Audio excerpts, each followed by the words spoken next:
penelitian ilmiah yang dilakukan di Cina dan Swedia. Selain itu, babi juga mengandung cacing pita. Dr. Muhammad Abdul Khair dalam bukunya berjudul Ijtihadat fi at-Tafsir Al-Quran Al-Karim menuliskan bahwa daging babi mengandung benih-benih cacing pita dan Thalassemia lolipia. Cacing tersebut berpindah kepada manusia yang mengkonsumsi daging babi. Dan yang terakhir, DNA babi mirip dengan manusia, sehingga sifat buruk babi dapat menular kepada manusia.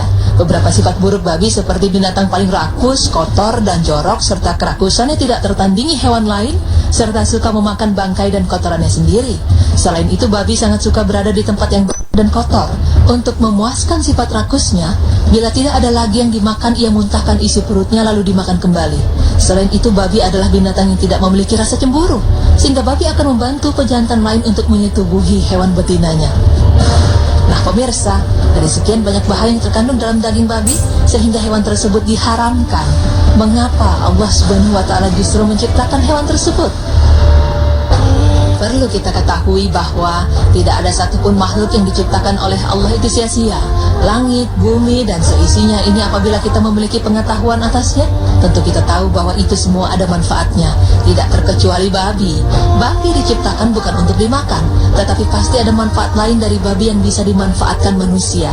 Berikut alasannya. Dalam ilmu kedokteran, secara genetik babi adalah yang paling mirip dengan manusia. Bahkan dibanding dengan kera, maka babi banyak dipakai sebagai lab animal, kelinci percobaan, untuk uji coba obat-obatan yang akan dipakai pada manusia. Contohnya seperti sunblock. Sebelum diciptakan dan digunakan oleh manusia, krim anti sinar UV ini terlebih dulu diuji coba pada kulit babi, kemudian dipapar di bawah sinar UV. Begitu pula dengan obat-obatan lainnya. Biasanya para ilmuwan menguji dan menggunakannya terlebih dulu pada babi sebagai percobaan. Ya, segala sesuatu yang diciptakan oleh Allah Subhanahu wa Ta'ala memang tidak ada yang sia-sia, sekalipun seperti babi yang begitu banyak bahayanya jika kita mengkonsumsinya.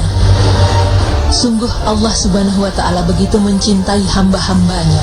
Meski Allah telah menciptakan hal yang diharamkan tersebut, semua semata-mata untuk kebaikan kita, menguji keimanan kita, melindungi kita dari hal-hal yang banyak kerugiannya, serta untuk menambah keyakinan kita.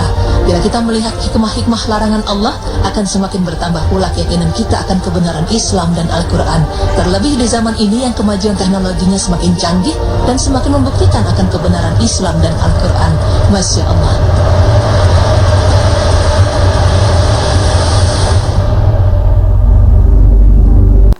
Ya, itulah anak-anak penjelasan dari mengapa Allah menciptakan babi ya. Dan tetap babi itu adalah binatang yang diharamkan dengan segala mudaratnya. Bagaimana tidak, di dalam tubuh babi mengandung berbagai macam cacing dan semuanya komplit cacing-cacing di situ semua. Dan juga ada kandungan flu babi dan juga flu burung. Di situ adalah virus-virus yang mengerikan dan juga mematikan. Untuk itu kiranya kita harus bisa menjauhi apalagi mengkonsumsi daging babi.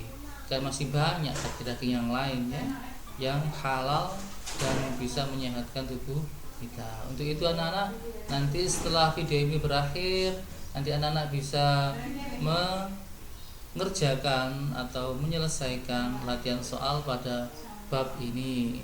Berikut saya bacakan rangkuman dari kita ini ya, yaitu makanan minuman yang halal adalah makanan dan minuman yang boleh dimakan, diminum menurut ketentuan Islam.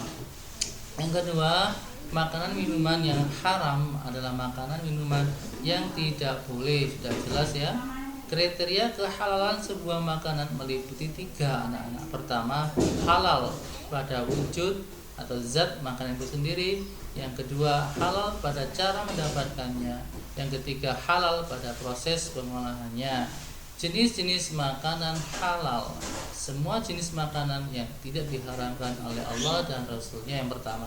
Yang kedua, semua jenis makanan yang tidak kotor dan tidak menjijikkan. Yang ketiga, semua makanan yang tidak mendatangkan masalah atau membahayakan atau mudarat bagi tubuh kita, serta tidak merusak akal, tidak merusak moral dan akidah.